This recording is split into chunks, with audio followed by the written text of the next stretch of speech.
A drought can be a great time to look at the structures in a pond to see what needs to be repaired. We should really be looking at structures all the time, but we don't usually think about it. But now that the pond levels are down, people are thinking about doing things like removing the silt that's washed in over many years. And this is usually a no-brainer. If it's affordable to get in and get that silt out, it's probably a good thing to do. But we need to take care with how we handle the silt afterwards. It needs to be sloped away from the pond and vegetated as quickly as possible. The silt is easily erodible and you don't want it just washing back into the pond. Another thing that people think about doing is deepening the pond even more than it was originally, to have a greater storage capacity. This can be a good idea, or perhaps it's a waste of time. It really depends on the particular pond and the watershed. That's why I advise everyone to talk with their Natural Resource Conservation Service to see whether, in their opinion, the watershed is going to be able to supply enough water to fill that extra storage capacity. An area of the pond that is not so obvious that may be in need of repair are the shorelines. If you have a lot of shallow areas that are weedy along the edges of your pond, you might consider taking advantage of the low water levels to excavate those areas and to reestablish some healthy 3-to-1 slopes.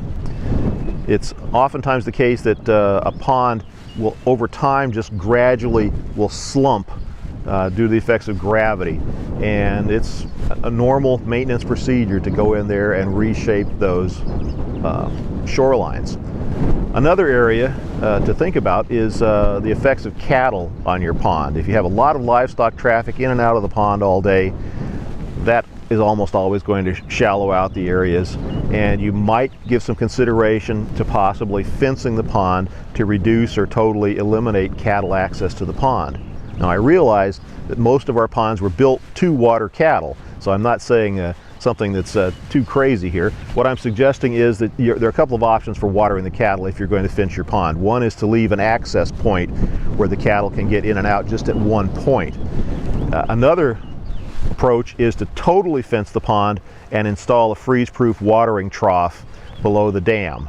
This is more expensive, but if it's feasible to do so, it's really the best approach, because when we get into one of our really cold winters every 10 years or so and we get ice cover, this is going to prevent you from having to get out and chop ice, and it's going to eliminate the possibility of a cow falling through the ice and save you some money in that regard. And the third area, of course, is the dam. We need to be looking at dams all the time, but now that the water level is down, it's good to look for animal burrowing damage, surface erosion, perhaps any kind of slumping, or any trees that might be starting to grow on the dam. These are things that you don't want on your dam, and if you ignore them year after year, you can get into some serious problems and even a failure of the dam. So if you see any of these things, again, I would suggest talking to the Natural Resource Conservation Service, getting their expert opinion on how to correct it, whether it's feasible to correct or not. Sometimes it's not. But this is an opportunity where you could perhaps get equipment in to do things if there's something that needs to be done.